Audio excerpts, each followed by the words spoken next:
Mukunda jewellers లో gratitude sale flat 50% off on value added offer అన్ని branches కి వర్తిస్తుంది.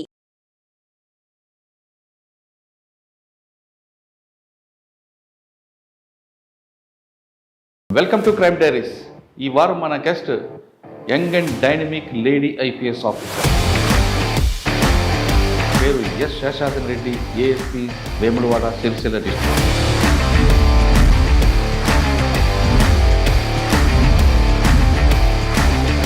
కలెక్టర్ చూడాలనుకున్నారా, ఎస్పీగా చూడాలనుకున్నారా? Both IAS and IPS, each service has its own. IAS కు ఉన్నది IPS లో ఉండదు, IPS లో ఉన్నది డిఫరెంట్ ఉంటుంది. So any of them. రోజుకి ఎన్ని గంటలు చదివారు? మీకున్న టైం టేబుల్ ఒకసారి టైం టేబుల్ నేను morning person. So on an average it be around 8-9 hours. మీరు నక్సల్స్ సమస్యని సోషో ఎకనామిక్ ప్రాబ్లంగా చూస్తారా, లా అండ్ ఆర్డర్ ప్రాబ్లంగా చూస్తారా? Both ways. First thing, on ground work చేసి సపోర్ట్ చేసే వాళ్ళు both socio economic problem for the ones who are supporting them. Crime against women, police అమ్మాయిలకి especially స్కూల్స్లలో వెళ్ళి పాక్సో గురించి ఇంకోటి. ఇప్పుడు ఇక్కడ మీకు సిరిసిల్లలో కూడా పోలీస్ అక్క అనే కార్యక్రమం పెట్టారు. ఎస్ ఇది మండల్లో మనకు ఒక ఉమెన్ కానిస్టేబుల్ అనేది ఫస్ట్ రెస్పాండర్గా పెట్టేటట్లు అట్లా చేస్తున్నాం. ఫస్ట్ ఎస్పీ అఖిల్ బా.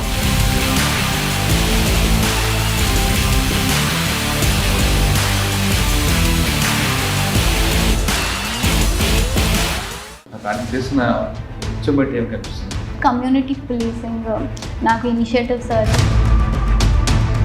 ఇస్ వెరీ పబ్లిక్తో ఎక్కువ మింగిల్ అవుతుంది.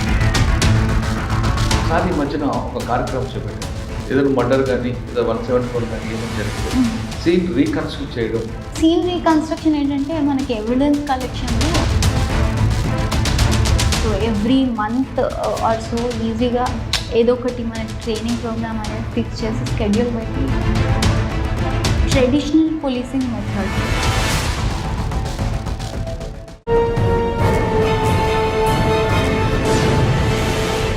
శేషాద్రి రెడ్డి గారు ఫస్ట్ పోస్టింగ్ ఏఎస్పీగా వేములవాడ పనిచేస్తున్నారు.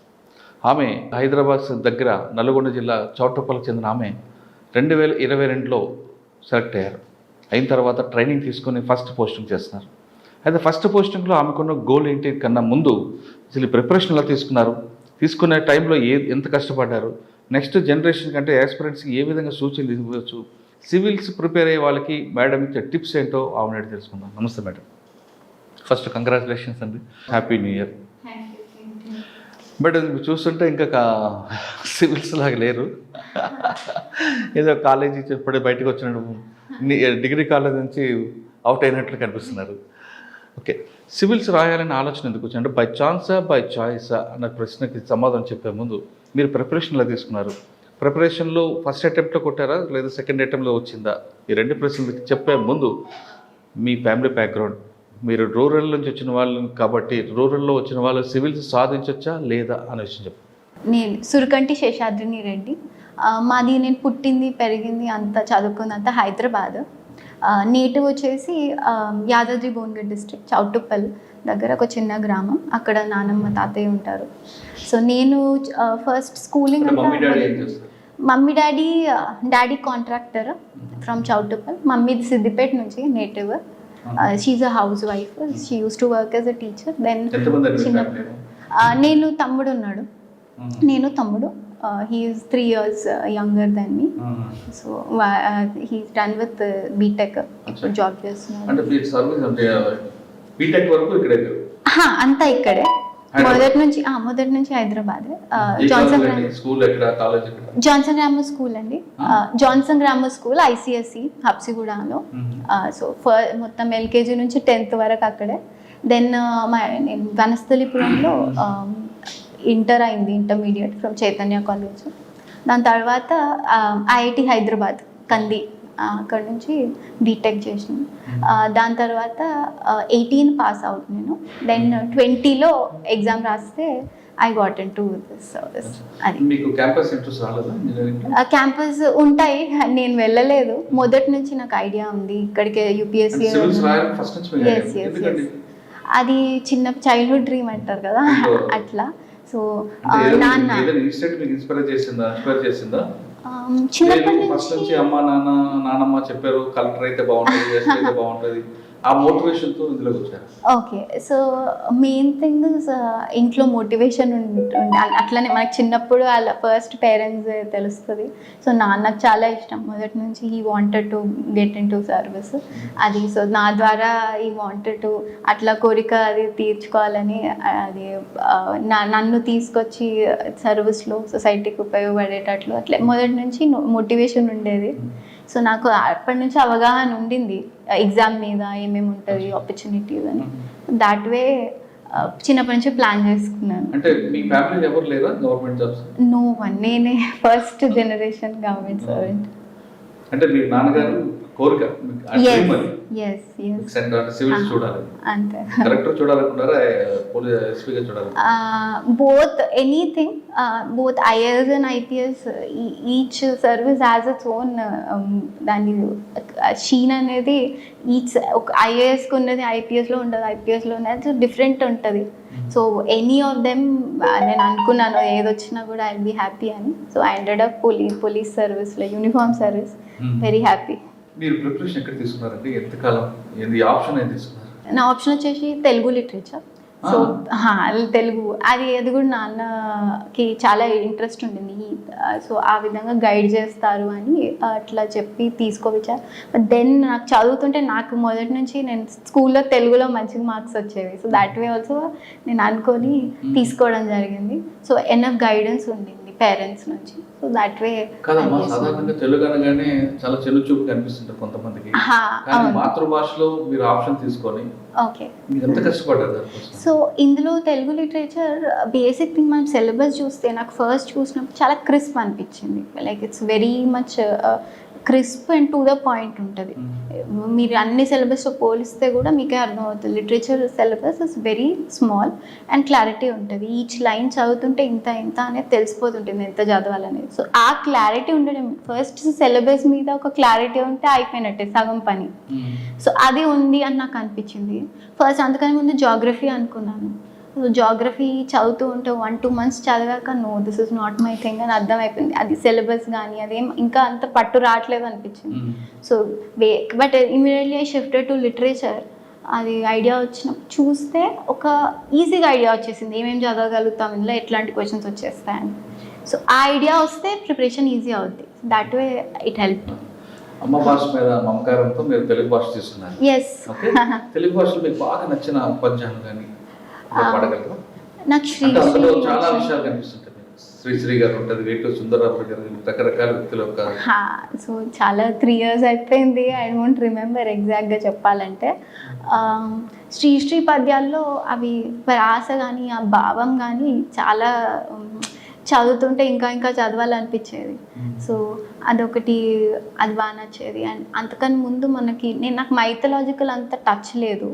సో ప్రాచీన తెలుగులో ఒకటి తిక్కన మహాభారతం అనేది ఉండింది సిలబస్లో. సో అదొకటి మంచిగా అనిపించింది చదివేటప్పుడు. So each I think around 15 texts ఉన్నాయి అందులో. ఈచ్ టెక్స్ట్కి దానికి ఉన్న ప్రాధాన్యత దానికి ఉండేది. సో చదువుతూ ఉంటే కూడా ఈచ్ డిఫరెంట్గా అనిపించేది, రిఫ్రెషింగ్ అనిపించేది. జిఎస్ నుంచి ఇట్స్ అ గుడ్ బ్రేక్ అనిపించేది. So that way it help. అంటే శ్రీశ్రీ గారు మేము గుర్తుందా మీకు? మీకు బాగా గుర్తుంది. ఇంకా మీకు అయితే ఒకటి నాకు నేను నింగికి నెత్తురు కక్కుకుంటూ నీళ్ళకి నేను రాలిపోతే, నిప్పులు చుమ్ముకుంటూ నింగికి నేను ఎగిరిపోతే నిబిడాశ్చర్యంతో వీళ్ళే అని. సో అంటే 3 years అయిపోయింది, టచ్ కొంచెం తగ్గిపోయింది. బట్ అదర్వైజ్ ఇప్పుడు మళ్ళీ చూసి చదవమంటే మంచిగా చదువుతాను, ఎంజాయ్మెంట్ అనిపిస్తుంది. అంటే మీరు ట్రైనింగ్ ఎక్కడ తీసుకున్నారు? హైదరాబాద్ లేదా ఢిల్లీ వెళ్ళారా?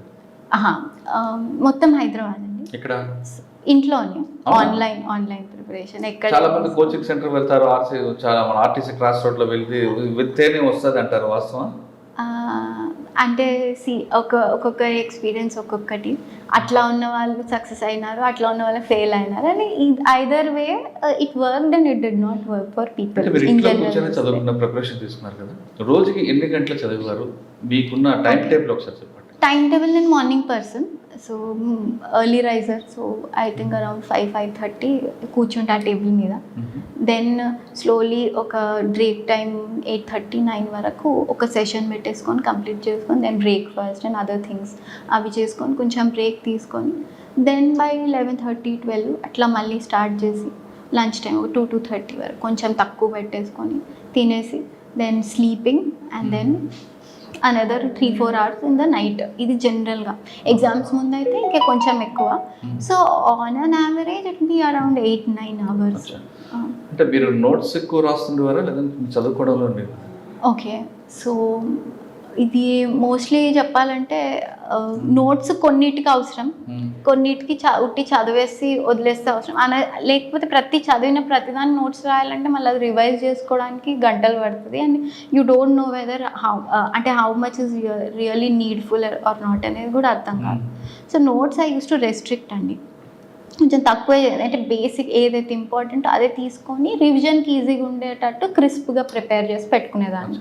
సాధారణంగా గ్రూప్ డిస్కషన్లో ఎక్కువ ఇన్పుట్స్ వస్తాయంటారు. మీరు గ్రూప్లో ఉన్నారా ఇండిపెండెంట్గా మీరు? Okay, and this is complete ఇండివిజువల్గా, చాలా ఐసోలేటెడ్గా నడిచింది నాదైతే. సో నాకు అట్లనే నచ్చుద్ది. అండ్ ఇంట్లో కావాలనే ఇంట్లో ఉన్నది ఎందుకంటే నాకు ఈజీ అవుతుంది లాజిస్టిక్స్. ఇప్పుడు మనం ట్రాన్స్పోర్టేషన్ కానీ ఇంకోటి కానీ మనీ ఫుడ్ విషయంలో లైక్ ఢిల్లీలో ఉంటే, సో ఇవన్నీ ఇష్యూస్ వస్తాయని ఇంట్లో in the comfort of my own home under the supervision and guidance of parents and teachers తోటి ఎప్పుడెప్పుడు ఆన్లైన్లో ఉంటే అదైనా టచ్లో ఉండడం. అదర్వైజ్ ఫ్రెండ్స్ అయితే ఎవరు లేకుండే అట్లా స్పెసిఫిక్గా preparation friends. I was complete isolated preparation. కానీ మీరు ఎంత చదువుకున్న ఆ స్ట్రెస్ ఎలా మీరు మరి ఫేస్ చేసేవారు? స్ట్రెస్ అంటున్నారు, స్ట్రెస్ అదే ఇంకా ఫ్యామిలీ లేకపోతే నా కాలేజ్ ఫ్రెండ్స్ ఉండే వాళ్ళతో అప్పుడప్పుడు మాట్లాడటం. So that way only. మాది మూవీస్ చూడటం. సో ఇవి మొదటి నుంచి ఇంకా నాకు ఉండే వెరీ సెలెక్టెడ్ ఫ్రెండ్స్ ఉంటారు, కొంతమంది few and selected friends. So వాళ్ళతోనే. మీ క్లాస్మేట్స్ అందరూ కూడా క్యాంపస్ సెంటర్లో సెలెక్ట్ అయ్యి ఐఐటి హైదరాబాద్ అంటే మంచి పోస్టులు వస్తాయి, లక్షలో జీతాలు వస్తాయి. వాళ్ళు చూసినప్పుడు ఎప్పుడు ఎందుకురా చదువుతున్నావు అనిపించలేదు? సో ఐ థింక్ మేబీ ఇంకొక 1-2 years డ్రాగ్ అయి ఉంటే ప్రిపరేషన్ అనిపించేదేమో, స్టార్ట్ అయ్యేది. కొంచెం ఎంతైనా భయం ఉంటుంది, ఎందుకంటే వాట్ ఆర్ వి డూయింగ్, నడుస్తూనే ఉంది, ఇన్వెస్ట్ చేస్తూనే ఉన్నాం బట్ ఇంకా రిటర్న్ రావట్లేదు అనిపిస్తుంది. బట్ నాకు కొంచెం గాడ్ గ్రేస్ అనమాట, కొంచెం తొందరగానే వచ్చేసరికి ఓకే.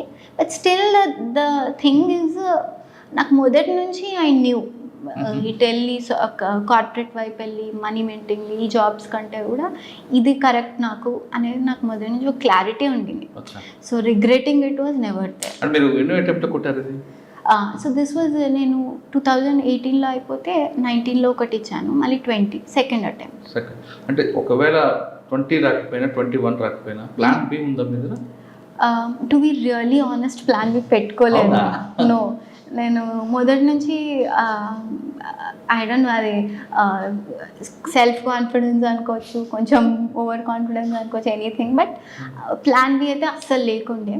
ఓకే, 6 attempts ఉన్నాయి అనేది ఒకటే ఉండింది. But yeah, God has been very kind to me. వచ్చింది ఇంకా 2 అటెంప్ట్లు అయిన తర్వాత కూడా. ఫస్ట్ అటెంప్ట్ అనుకున్నా, ఫస్ట్ అటెంప్ట్ రాలేదు. అంటే మెయిన్స్ వెళ్ళారా ఫస్ట్ అటెంప్ట్? నో, ప్రిలిమ్స్ కూడా అవ్వలేదు. అవునా? సెకండ్ అటెంప్ట్ లో అన్నీ అయిపోయినాయి ఇంకా. సార్ ఫస్ట్ అటెంప్ట్ లో రానప్పుడు మీ పేరెంట్స్ కంటే మీ నాన్నగారు మీకు యూనిఫామ్ సర్వీస్ చూడాలి కాబట్టి ఆయనకి ఎగ్జిబిషన్ ఇస్తాం. మిగతా ఫ్రెండ్స్ అందు ఉంటారు కదా, ఎందుకు చదువుకున్నావు, ఎందుకు రాదు మనకి అని ఇప్పుడు డిసప్పాయింట్ చేయలేదు? So main thing I use to avoid, అంటే నాకు నెగిటివ్ ఉంటుంది అని కొంచెం అనిపించిన I avoid people that way. So కొంత బయట నుంచి వచ్చే కంటే ముందే I was lucky enough that parents shield చేసేవాళ్ళు, నా దాకా వచ్చేదే కాదు అసలు. బట్ నేను చాలా డిసప్పాయింట్ అయ్యా, అరే స్టార్టింగ్ స్టేజ్లోనే పోయింది అని. I use to find prelims tough, mains okay mains చేసేస్తా, ప్రిలిమ్స్ టఫ్ ఉండింది. సో అది స్టార్టింగ్ స్టేజ్ అయిపోయేసరికి ఇంకా బాధ అనిపించింది. ఐ రిమెంబర్ ఇప్పటికి ఆ రోజు చాలా ఏడుస్తూ కూర్చున్నా. ఫస్ట్ అటెంప్ట్ ఫెయిల్ అయింది. అది వచ్చి ఎగ్జామ్ నుంచి వస్తే కీ చెక్ చేసుకుంటే అర్థమైపోతుంది. సో అప్పుడే అర్థమైపోయింది నాకు. సో దెన్ మోటివేట్ చేసి మళ్ళీ నో అని. అది ఇంట్లో పేరెంట్స్ అండి, అమ్మ నాన్న మెయిన్. ఇంకా అంతేనా? అమ్మ నాన్న మోటివేషన్ చేశారా లేదా ఇంకా రాదు అని పెళ్లి సంబంధం చూసారా? నో అస్సలు అది అసలు లేనే లేదు. యూ కెన్ డూ ఇట్ అంటే అప్పుడు ఇంకా భయం వేసేది, ప్లాన్ బి పెట్టుకోవాలా అని ఒక మీరు అన్నట్లు ఆలోచన వచ్చింది. బట్ దెన్ వెనక నుంచి సపోర్ట్ ఉండేసరికి I bounced back quickly and మళ్ళీ రిగరస్గా ప్రిపేర్. సెకండ్ అటెంప్ట్లో వెళ్ళారు, మెయిన్స్ వెళ్ళారు, మరి ఇంటర్వ్యూకి వెళ్ళేటప్పుడు మీరు మన మాక్ ఇంటర్వ్యూస్ ఏమైనా తీసుకున్నారా? ఎస్, 2 తీసుకున్నాను. రెండే యాక్చువల్లీ చాలా ఎక్కువ అంటారు, బట్ నాకు అనిపించింది ఒకసారి తీసుకొని మనం సాటిస్ఫై అయితే ఇంకెక్కువ వెళ్తే మళ్ళీ అది ఉల్టా అయ్యే ప్రమాదం ఉంటుందని I stopped it at 2. That also హైదరాబాద్లోనే మన దగ్గరే ఇచ్చాను. And they were quiet helpful. Basic mock interview అయిపోయింది, ఫైనల్ ఇంటర్వ్యూకి వెళ్ళారు ఢిల్లీ. మీరు అప్పుడు మీకు నర్వస్ ఉందా? ఏమవుతుందా ఎందుకంటే టెన్షన్ కనిపిస్తుంటుంది కదా. యాక్చువల్లీ సర్ప్రైజింగ్లీ నేను అనుకున్నా స్టార్టింగ్లో నర్వస్ ఉంటుందని, బట్ దెన్ వెళ్ళి అక్కడ ఇంటర్వ్యూ హాల్ బయట కొంతసేపు కూర్చోబెడతారు. సో అక్కడ నాకు నా ఫేవరెట్ మంత్రాలు అవి దేవుడిని తలుచుకుంటూ ఉన్నాను. ఎక్కడో తెలియని ఫుల్ కాన్ఫిడెన్స్ వచ్చింది. లోపలికి వెళ్ళాక ఐ థింక్ అరౌండ్ 25 minutes నడిచింది. ఎక్కడ కూడా నో సెకండ్ థాట్, డైరెక్ట్గా ఆన్సర్స్ ఇచ్చేస్తూనే. అప్పుడు మనోజ్ సోని సార్ బోర్డు ఉంది, ఐ థింక్ వెరీ రీసెంట్గా చైర్మన్ ఉండి రిజైన్డ్. సో ఆ సార్ హాల్లోకి వెళ్ళిన తర్వాత చైర్మన్ గారికి ఐ కాంటాక్ట్ ఇచ్చారా, బోర్డుకి ఇచ్చారా? క్వశ్చన్ అడుగుతున్నప్పుడు మన ఐ కాంటాక్ట్ ఇంటికి ఇచ్చుకొచ్చారు. సో మీకు మీ బాడీ లాంగ్వేజ్ వాళ్ళు అబ్జర్వ్ చేస్తుంటారు కదా. Yeah, so I made sure first thing body posture కొంచెం సిట్ స్ట్రైట్ అన్నట్లు అదొకటి పెట్టుకున్నా. And eye contact direct first సార్కే ఇచ్చాను, చైర్మన్ సార్కి. And then slowly chairman sir కొన్ని క్వశ్చన్స్ అడిగాక అవి మళ్ళీ వేరే మెంబర్స్కి వెళ్ళిపోతాయి. సో ఏ మెంబర్ అడిగితే ఆ మెంబర్ని అడుగుతూ ఆన్సర్ ఇచ్చాను. But then I made sure కొంచెం అటు ఇటు కంప్లీట్గా అట్టే కాకుండా చైర్మన్ సార్ని చూస్తూ, లేకపోతే ఇంకో అందరూ they will sitting like half round table, దాంట్లో లాగా కూర్చుంటారు. సో అట్లా. మీకు మరి తెలుగు గురించి అడగలేదు ఎవరు? అడిగారు. అందులో తెలుగు తీసుకుని అడిగారా? తెలుగు మీద క్వశ్చన్ కూడా వేశారు. తెలుగు మీద క్వశ్చన్ కూడా వేశారు. ఐ డోంట్ రియలీ రిమెంబర్, అది ఎప్పుడో లాంగ్ బ్యాక్ అయింది. బట్ ఒకటి నాకు ఏమనిపించింది అంటే హాల్ నుంచి వచ్చాక ఈ తెలుగు క్వశ్చన్స్ 2 ఏవో వేసినారు, అందులో సాటిస్ఫాక్షన్ తోటి చెప్పలేదు అనేది నాకు ఐడియా వచ్చింది. Telugu to be very honest నేను తీసుకుంది కేవలం ఎగ్జామ్ కోసం. నాకు ఇష్టము భాష, బట్ ప్రాపర్గా ఇట్లా డిగ్రీ చేసి లిటరేచర్లో మళ్ళీ మాస్టర్స్ చేసిన వాళ్ళంతా అది అయితే మీరు ఇప్పుడు నేను మాట్లాడుతుంటే మీకు అర్థం అవుతుంది. సో ఇట్స్ ప్యూర్లీ ఎగ్జామ్ బేస్డ్లో తీసుకున్నాను. సో వాళ్ళు ఏంటంటే ఎక్కువ డెప్త్ ఉన్న ప్రాపర్గా ఇంకా అందులోనే పిహెచ్డి వరకు అట్లా చేసిన వాళ్ళ దాంట్లో సమ్ రిలేటెడ్ ఆన్సర్ ఆ క్వశ్చన్ అడిగింది. దానికి కొంత సాటిస్ఫాక్షన్ కొంతవరకే ఉండేటట్లు ఆన్సర్ చేస్తాను. సో మేబీ నాకు అక్కడేమని పోయిందా కొంచెం ఇంటర్వ్యూలో అనిపించింది. ఇంటర్వ్యూలో nonetheless I got decent marks. Interview బయటకు వచ్చిన తర్వాత 25 నిమిషాలు ఇంటర్వ్యూతో బయటకు వచ్చాక మీరు ఏమనుకున్నారు? సక్సెస్ అవుతాం అనుకున్నారా? ఇది కూడా లేదు, 100% ఇంకా చాలా మంచిగా వస్తుందని అనుకున్నాను. ఐ వాజ్ సమ్హౌ ఏదో మొండి ధైర్యంతో ఇచ్చి అదే దాంట్లోనే బయటకు వచ్చాను. ఇక్కడ కూడా లుకింగ్ బ్యాక్ లేదు. వన్స్ ప్రిలిమ్స్ పాస్ అయ్యాక మెయిన్స్ అంతే హ్యాపీగా రాశాను అండ్ ఇంటర్వ్యూ కూడా వచ్చింది. సో ఓకే, రిజల్ట్ వచ్చిన రోజు ఫస్ట్ మీకు ఎవరు చెప్పారు? రిజల్ట్ వచ్చిన రోజు అది గ్రూప్స్లలో పెడతారు, రిజల్ట్ అవుట్ అని PDF. సో అది నా రిజల్ట్ నేను చూసుకోవడం అలవాట్లేదు, నాకు తమ్ముడిని చూడమన్నాను. సో వాడే చూసి అది 401 వచ్చింది ర్యాంక్. సో అది చూసి చెప్పేసరికి ఇంకా డైలమా ఉంది ఏంటి ఏమవుతుంది అనేది. But actually I was expecting very ఇంకా బెటర్ ర్యాంక్ ఎక్స్పెక్ట్ చేస్తుండే. సో చెప్పాలంటే I was a bit disappointed. రాసిన దానికి ఇంకా బెటర్ ఎక్స్పెక్ట్. బట్ ముందు మీ నాన్నగారు ఏమన్నారు? నాన్న హీ వాజ్ వెరీ కాన్ఫిడెంట్ ఎట్లయినా అవుతుందని. సో నేను కొంచెం ఇంకా అది ఇంకా బెటర్ వచ్చేది ఉండే అని అంటే నువ్వు better you will get the service you deserve అని చెప్పేసి అది కొంచెం డైలమా ఉండింది, ఏమొస్తుంది సర్వీస్ ఏంటి కార్డర్ ఏంటని. అది వన్స్ క్లియర్ అవుతుంటే ఇంకా హ్యాపీ అనిపించేసింది. And we got normalise. They very proud mummy daddy. Mummy ఇంకా పోలీస్ అంటే ఇంకా జనరలీ మా మమ్మీస్ భయపడతారు, విమెన్ కదా పులి. అసలు డాడీ కంటే ఎక్కువ మమ్మీ ఇంకా